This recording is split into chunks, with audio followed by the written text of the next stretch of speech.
puedan hacer estas derivaciones. Derivaciones que pueden ser bipolares o unipolares. Bipolares o unipolares. En este caso estamos viendo derivaciones bipolares que se caracterizan por tener dos electrodos positivos que van en los miembros anteriores y uno negativo que va en la extremidad posterior, sobre todo del lado izquierdo, ¿no? Y permite determinar lo que vendría a ser esa actividad eléctrica, cómo se encuentra el ritmo cardíaco, ¿sí? Esa es la finalidad que tienen estas derivaciones de tipo bipolar. Ahora, en el caso de las unipolares, aparte de que permite conocer el ritmo y también esa actividad eléctrica del corazón, también permite conocer, digamos, una disposición de tipo tridimensional de la posición del corazón, ¿sí? Normalmente, aquí podemos ver que tiene una B corta, B chica, no sé cómo le dicen ustedes, ¿no? Que antecede a las letras R, L y F, ¿no? Que están en inglés, que significa right, left y fast. Las tres son muy interesantes de utilizar, pero por ejemplo en la medicina veterinaria se utiliza mucho la que es de tipo fast, en la cual normalmente se coloca un electrodo positivo y tenemos dos electrodos negativos, a diferencia del anterior, ¿sí? Que tenemos dos electrodos positivos y uno negativo. En este caso es uno positivo y dos negativos, ¿sí? Entonces permite conocer cómo se da esa posición tridimensional y ayuda muchísimo a reconocer ciertas patologías, ¿no? Que están relacionadas, por ejemplo, como incluso cuando se va a presentar, por ejemplo, lo que vendría a ser un paro cardíaco, ¿no? ¿Puede predecir eso o...? Puede determinar si es que ha habido, ¿no? Anteriormente de manera leve. Ah, ya, sí hubo. No es que puede predecirlo, Sí en hubo. el sentido de que va a ocurrir, ¿no? Claro. No de que ya ocurrió. Claro, claro. Sí, es que hubo. Sí, esa es una de las que más se suele utilizar. Ahora, ustedes saben que estos trazados del electrocardiograma, estos gráficos, representan diferentes eventos eléctricos, ¿no? Entonces, primero tenemos la famosa onda P. Esta onda P se genera cuando se está generando la despolarización de los átomos, ¿sí? Hay despolarización y se puede observar esa onda P. ¿Cuánto dura esta despolarización de los átomos? Aproximadamente 0.04 segundos. ¿Sí? Esa es la duración que tiene. Y ojo, esta onda P nos determina cómo se está dando la despolarización de ambos átomos, ¿sí? Tanto el izquierdo como el derecho. Tenemos el complejo o la onda QRS, que está representando lo que ocurre a nivel de los ventrículos, específicamente lo que vendría a ser la despolarización de los ventrículos, ¿sí? La despolarización ventricular. Ahora, esta duración, por ejemplo, en los perros, va a variar, puede ir de 0.05 a 0.06 segundos, dependiendo de la talla, del tamaño del perro, ¿sí? Y en los gatos es un poquito menos, está alrededor de 0.04 segundos, ¿sí? Para que se produzca esa onda que indica que se están despolarizando los ventrículos. Ahora, tenemos la siguiente onda, que es la onda T. Y la onda T representa la repolarización de los ventrículos, que está alrededor de 0.04 a 0.06 segundos. Y está en ese rango. ¿Ok? Entonces lo que estamos viendo es onda P, despolarización de los atrios, complejo QRS, ¿sí? Que representa la despolarización de los ventrículos, y vemos la onda T, que representa la repolarización de los ventrículos. Pregunto, ¿los atrios se repolarizan? ¿Sí o no?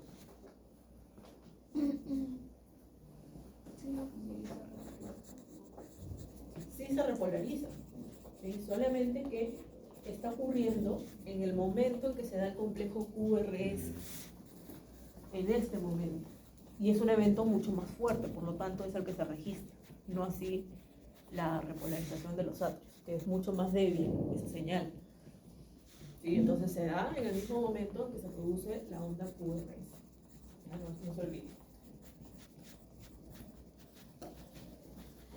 Ahora, algo importante a tener en cuenta es que el evento eléctrico a nivel cardíaco se da antes que el evento mecánico.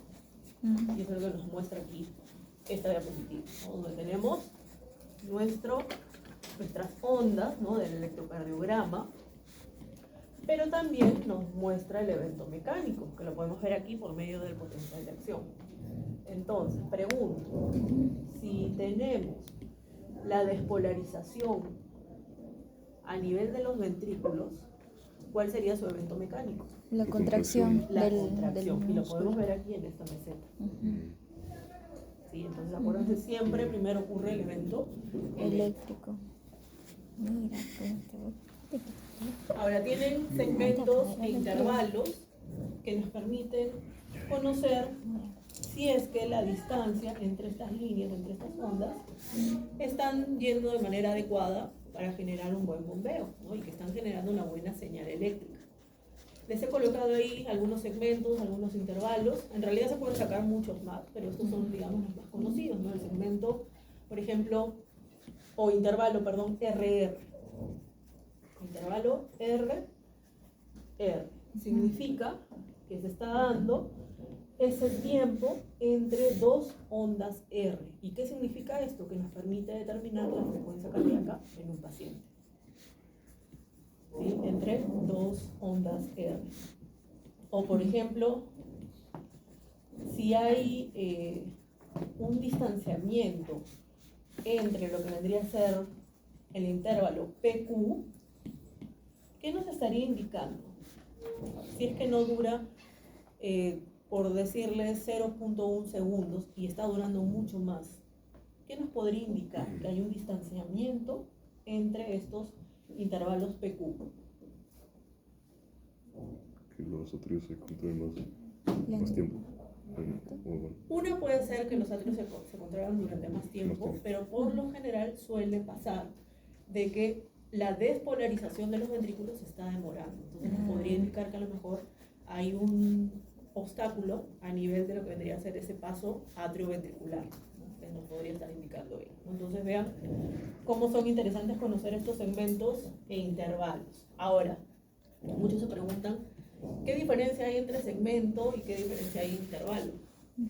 ¿No? Porque también podemos encontrar, por ejemplo, segmento PQ, que no lo he colocado acá, pero también hay segmento PQ, ¿no? Entonces, en ese caso, el intervalo se refiere a las ondas más los segmentos, ¿sí? Es lo que suele representar, mientras que el segmento es simplemente entre una onda y otra, ¿ya? Que lo tengan en cuenta. ¿Alguna duda sobre el electrocardiograma? ¿No? Ya, entonces vamos a pasar a nuestra clase de hoy día.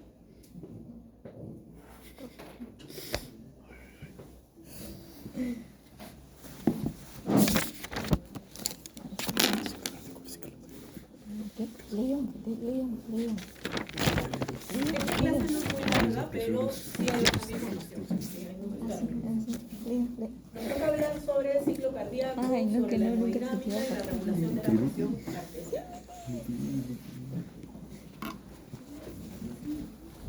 Las reflexiones de la experiencia, tenemos aquí dos preguntas, ¿no? Y la primera es, ¿cuál es la importancia del ciclo cardíaco y en qué circunstancias debe variar ese valor?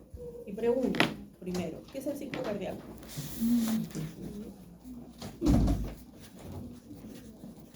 ¿Qué es ciclo cardíaco?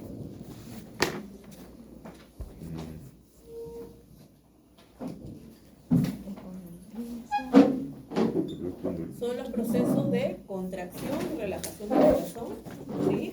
¿Y cuál es su importancia? Que va a permitir que la sangre pueda ser bombeada, pueda llevar el oxígeno a los diferentes tejidos, ¿no? Y que pueda regular también la presión arterial. Ahora, ¿en qué circunstancias puede variar el valor del ciclo cardíaco? Cuando hay un paro. ¿Perdón? Cuando hay un paro cardíaco. Ya, cuando hay patología, de todas maneras. ¿Qué más? Hipertensión, hipotensión. Ya, también hablamos de patología ahí. En circunstancias de ejercicio, en circunstancias de estrés. Cuando, por ejemplo, se genera estrés, se liberan ciertas sustancias químicas, como el cortisol, pero también la adrenalina que ustedes conocen muy bien. ¿No? Entonces, de todas maneras, van a generar un efecto sobre el ciclo cardíaco. Cuando se duerme también También, hay variación. sí, puede haber una variación mientras está en un estado de reposo. ¿Por qué? Porque cuando uno descansa, cuando uno duerme, el que está más activo es el sistema parasimpático. ¿Sí? Entonces, lógicamente hace de que el corazón lata más lentamente. Es normal, es fisiológico. Ahora, ¿cuándo utiliza el organismo una regulación nerviosa o cuándo utiliza una regulación humoral de la presión arterial?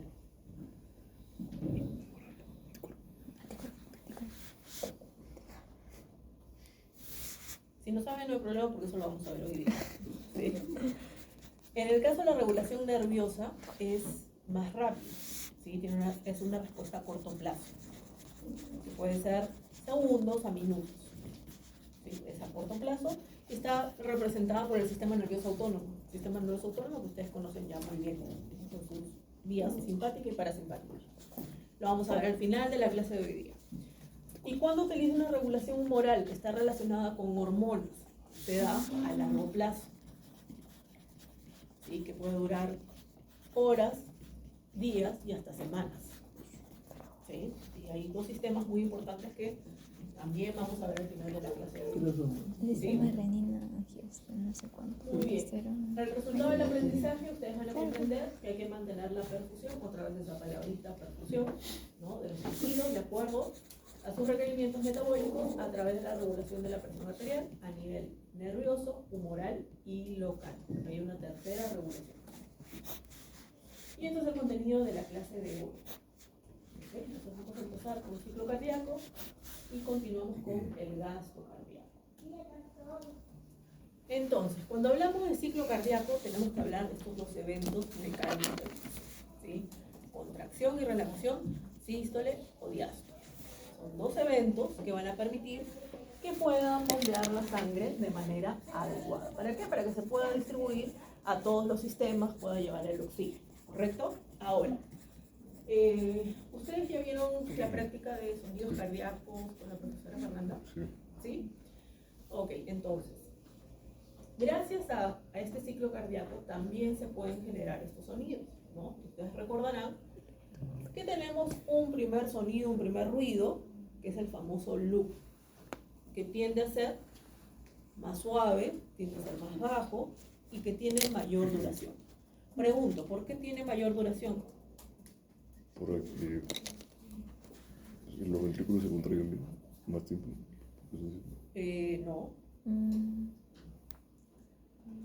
Recuerden, y lo hablamos la semana pasada, y es que las válvulas atrioventriculares son más fibrosas y justamente al ser más fibrosas tardan un poco más en cerrarse. Es por eso que duraron más, ¿sí?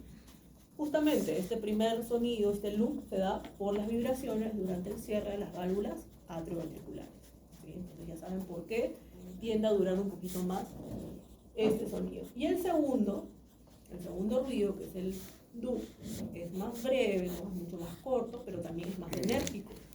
Y se da por las vibraciones cuando se cierran las válvulas sigmoideas o seminoidales, ¿sí? En ese momento. Y el tercer ruido, ¿ustedes percibieron el tercer ruido en la práctica? ¿Sí o no? No, creo que ese ruido es en patología. El cuarto, ¿sí? El tercero, en la medicina veterinaria prácticamente no los percibimos. Es muy difícil de percibir, suele darse en un estado de diástole, es muy suave, como les digo, es casi imperceptible. En la medicina humana sí, en niños se suele percibir ese tercer sonido, ¿ya? Y el cuarto ruido, como nos dijo aquí el señor Belli, es muy suave y si llegamos a percibirlo, estamos hablando de que hay patología. No se debería de escuchar para nada, ¿ya? Pero ocurre, sí ocurre. Ocurre en un estado de diástole, pero no llegamos a percibir.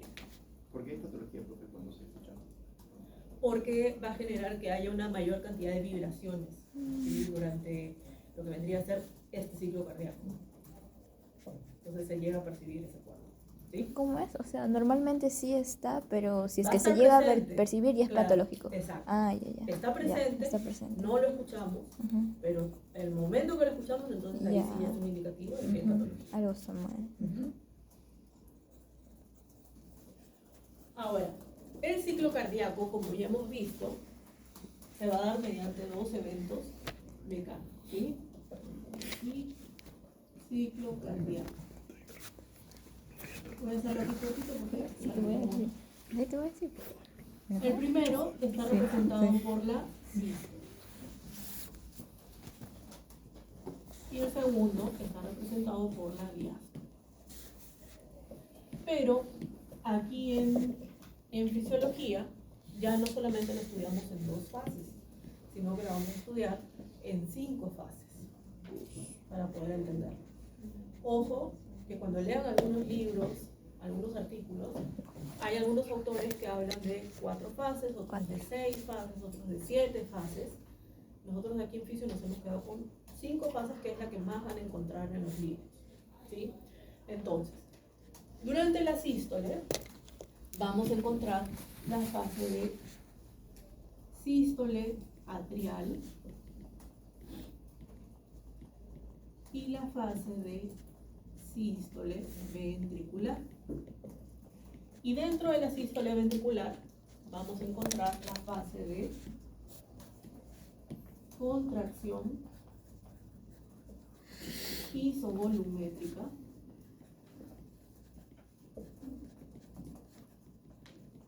y la fase de eyección.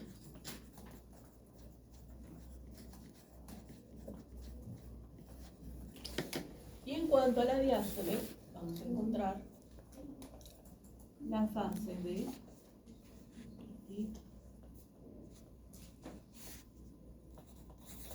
relajación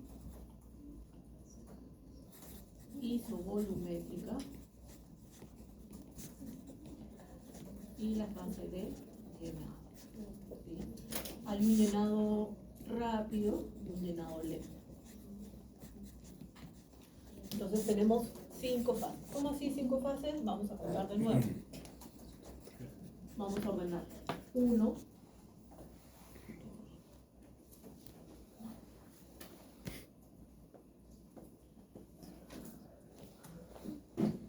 2, 3, 4 y 5. ¿Sí? Son 5 fases. Sístole atrial, contracción isovolumétrica, eyección, relajación isovolumétrica y llenado. ¿Cómo es un ciclo? Es un ciclo que siempre va a estar continuando, ¿sí? Siempre va a estar girando, siempre se va a estar dando. Se puede estudiar desde cualquier punto, en realidad. ¿Sí? Ustedes pueden estudiarlo desde cualquiera de sus fases. Pero para una mejor comprensión, siempre preferimos explicarlo desde la fase de llenado. ¿Sí? Entonces vamos a ir explicando cada una de estas fases.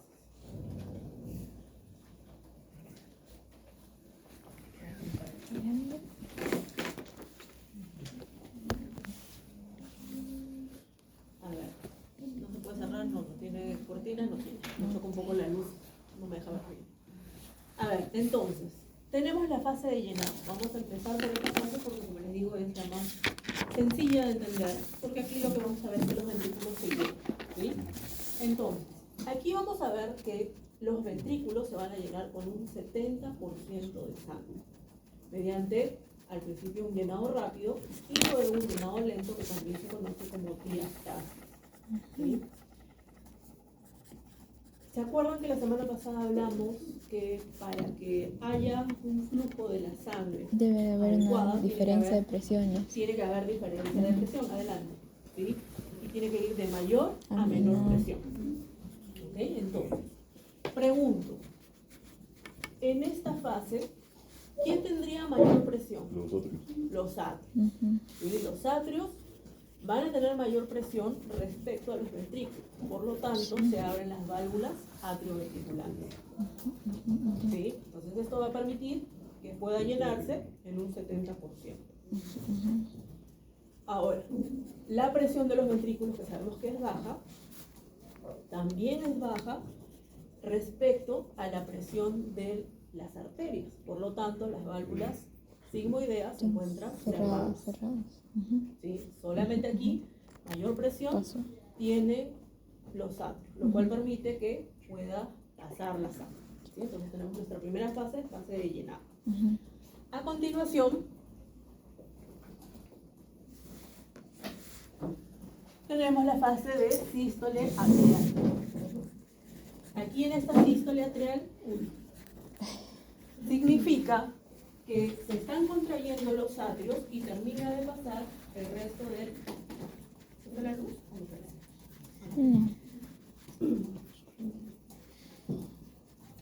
Significa que se contraen los atrios, ¿sí? Por lo tanto sigue teniendo mayor presión que los ventrículos, siguen abiertas las válvulas atrioventriculares y termina de pasar el 30% de la sangre. ¿Sí? Las válvulas sigmoideas siguen cerradas porque la presión de las arterias sigue siendo mayor respecto a los ventrículos. ¿Ya? Entonces, ese volumen, ¿sí? Con el que se está generando ya, determinando de llenar el corazón, los ventrículos, casi estoy aquí, es lo que se conoce como volumen telediastólico. ¿Qué significa telediastólico? Tele, final. Volumen al final de la diástole.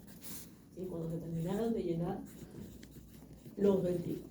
Y aproximadamente, aquí voy a poner un promedio porque ustedes saben que nosotros vemos muchas especies y va a ser muy diferente ese volumen telediastólico de un chihuahua contra un caballo, ¿no?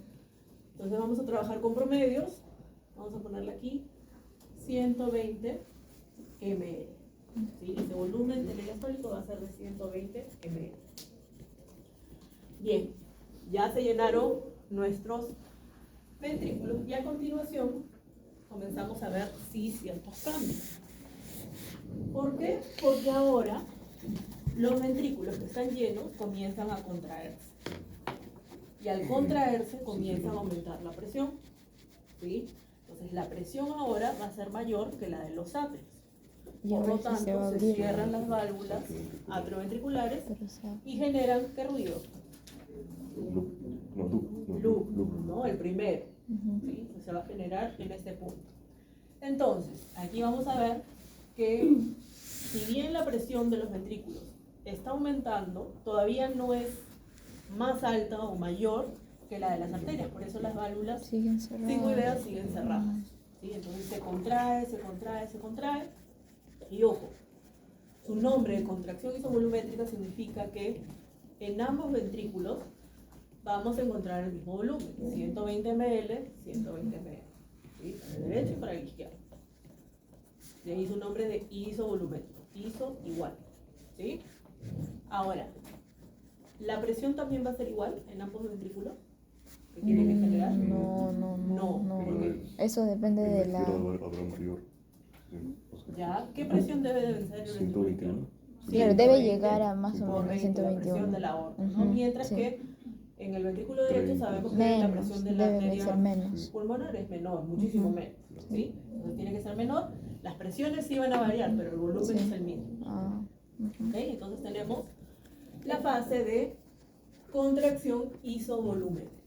¿Ok? Entonces se contrae, se contrae, se contrae, se contrae, se contrae, se contrae los ventrículos, aumenta la presión y va a llegar un momento en que va a superar la presión de las arterias. ¿Sí? Y cuando supera la presión de las arterias, pasamos a la siguiente fase, que es la fase de eyección. Al ser mayor la presión de los ventrículos que de las arterias, se abren las válvulas sigmoideas, ¿sí? Permitiendo el paso de la sangre. Y el volumen que está siendo eyectado se conoce como volumen sistólico. ¿De cuánto es ese volumen sistólico? Nuevamente voy a tomar un promedio, aproximadamente 70 ml. ¿Sí?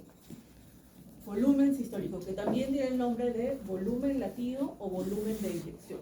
¿Sí? Lo pueden encontrar con esos nombres. Aquí en física utilizamos más volumen sistólico.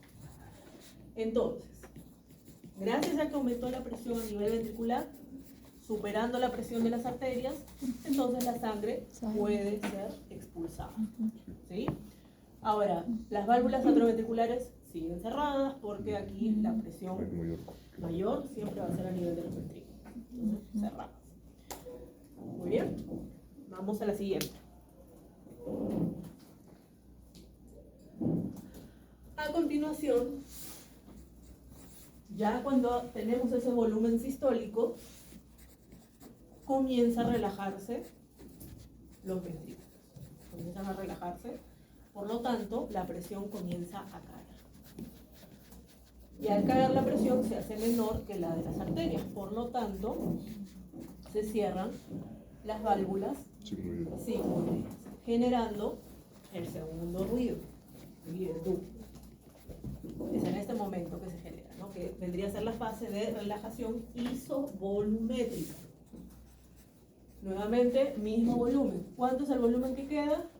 120 menos 70, 50, ¿no? Entonces, a ese volumen que queda se le conoce como volumen telesistólico.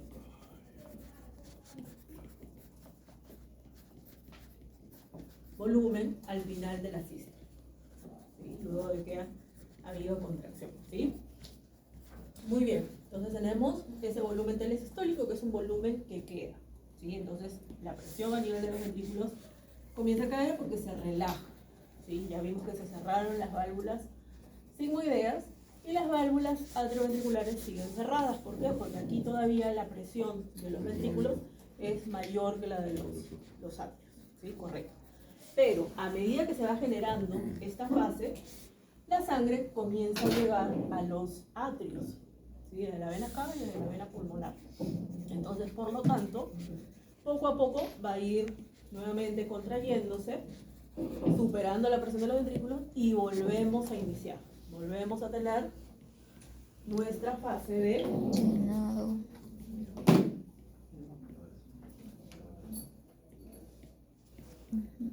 aquí, la fase de llenado nuevamente. Y comienza el ciclo otra vez. ¿Sí? ¿Queda claro? ¿Alguna duda? No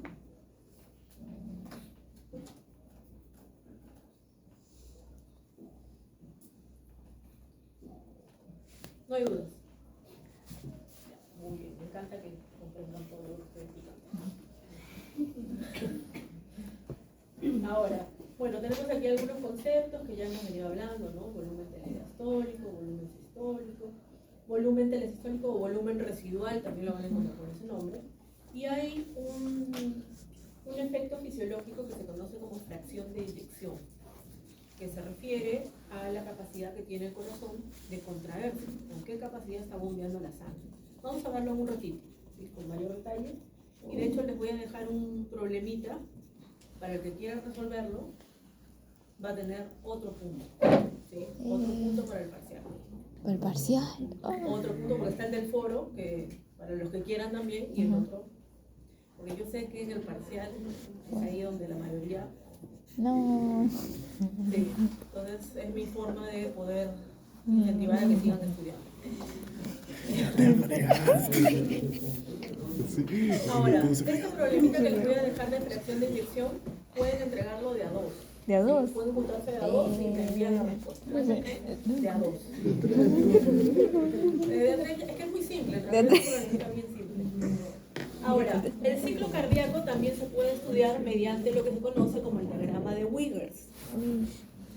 Este diagrama de Wiggers combina lo que vendría a ser la contracción a nivel del ventrículo izquierdo, la contracción del atrio izquierdo, cómo se da la actividad a nivel de la aorta, cómo se dan los sonidos cardíacos y también cómo se produce el electrocardiograma, ¿sí? Este es un gráfico muy bonito y si ustedes se fijan, lo explica en 6 fases, ¿sí? Para eso les he colocado otro diagrama de Wiggers, que es este de acá, que está un poquito más completo y que además se da en las 5 fases. Y como le comenté al grupo de la mañana, el ciclo pasado yo les dije, esto les puede venir en el examen. Y vino. Vino. Vino. Vino. Vino. Y encima al revés. Porque encima les dije, ojo que les pueden tomar al revés y dicho bien. ¿Cómo al revés? Esto. Claro, le dan vuelta y tienen que Ya. ubicarlo Ah, correctamente. Ah, ok. Sí. Ah, Entonces, ya, ya. ojillo con eso. ¿Sí? Ojo con eso. Entonces, aquí nos permite observar la curva a nivel de lo que sería el ventrículo izquierdo, ¿no? Con todas las fases vamos a verla en un ratito, pero también nos muestra qué ocurre a nivel de lo que vendrían a ser los atrios. Ujú. Y se presentan tres ondas, la onda A, la onda C y la onda V de chica, V corta, no sé Sí. cómo le dicen. ¿Sí? De mi generación todavía creo que le decimos V corta, V chica. Ustedes ya es V, ¿no? Creo. ¿O no? V, sí, V. así V. Sí. Ujú. Para mí es raro decirle V, no me acostumbro. A ver, entonces, ¿qué representa esta onda A? Representa el momento en que se están contrayendo los atrios, en este caso el atrio izquierdo. ¿Sí? Luego tenemos la onda C, que representa un abombamiento que ocurre cuando se está cerrando la válvula atrioventricular. ¿Un abombamiento? Sí, lo que pasa es que acuérdense, cuando se cierran las válvulas atrioventriculares, la sangre trata de regresar. Ujú. ¿Sí? Ujú. Entonces lo que ocurre es que al cerrarse Ujú. es como que va hacia arriba, hacia el atrio. Ujú. Entonces ese es el abombamiento. Ah, abombamiento. ¿Sí? Entonces esta pequeña elevación, esta pequeña curvatura, Ujú. es esa onda C. Ondas. ¿Sí? Y luego tenemos la onda V, V. ¿sí? Que representa el momento en que se están llenando los atrios. ¿Y en qué momento se da? Cuando se estaban contrayendo los ventrículos, que lo vimos en el ciclo. ¿Sí? Algo importante también para recalcar es esta pequeña elevación que vemos a nivel de la aorta, que se conoce como la muesca dicrótica. Muesca. ¿Sí? Aquí les he colocado. Muesca dicrótica.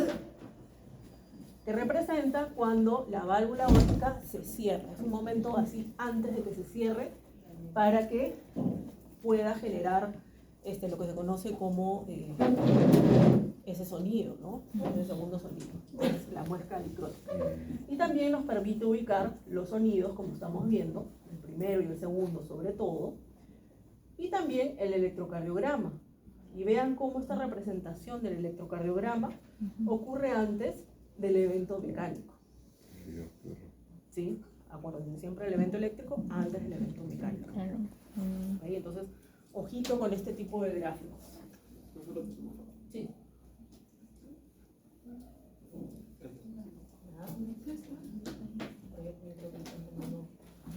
¿Ya? Ya.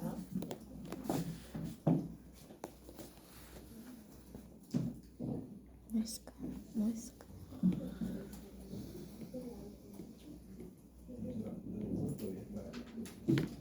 Sí, el día del, o sea, para el domingo, un domingo antes del Mueca. examen, Mueca, dice.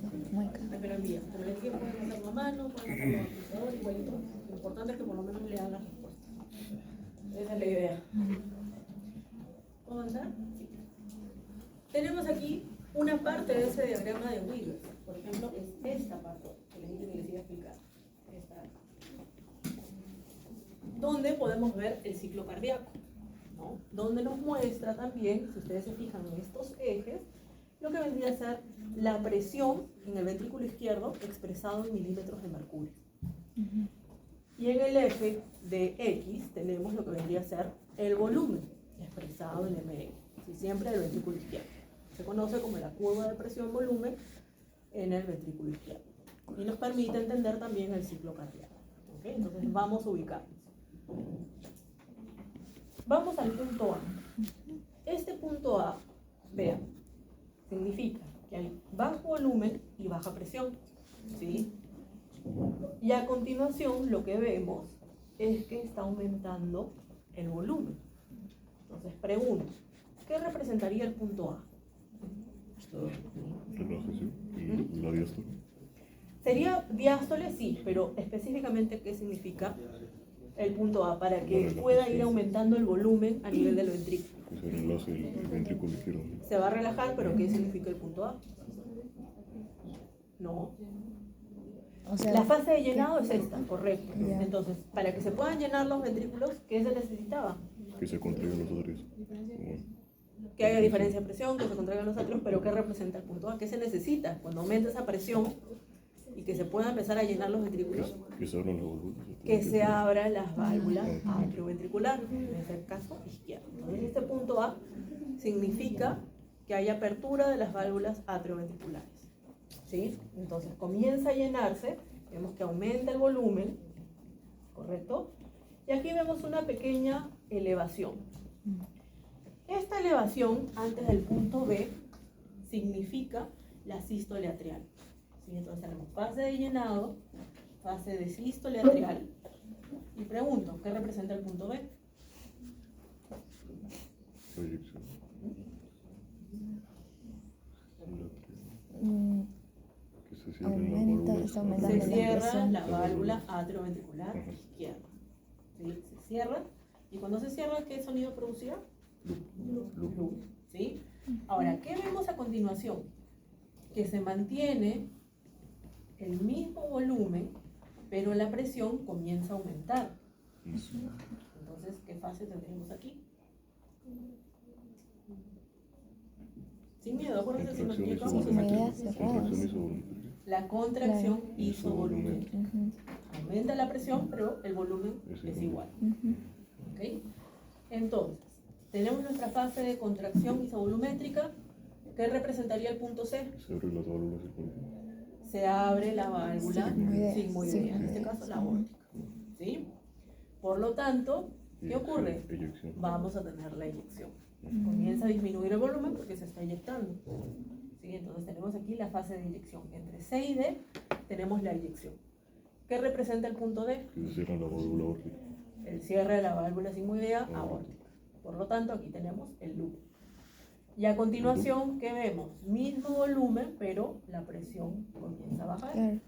Se relaja. ¿Cómo se llamaría la fase entre D y A? Relajación isovolumétrica. Relajación isovolumétrica.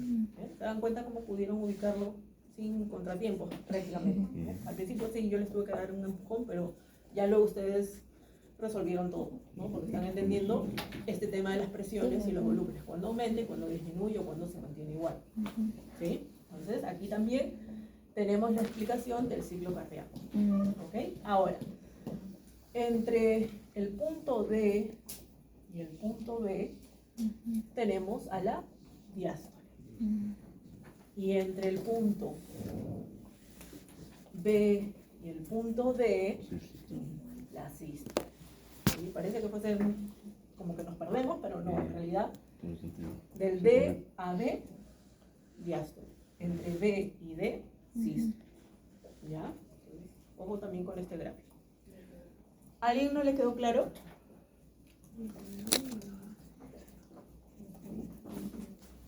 ¿No hay problema?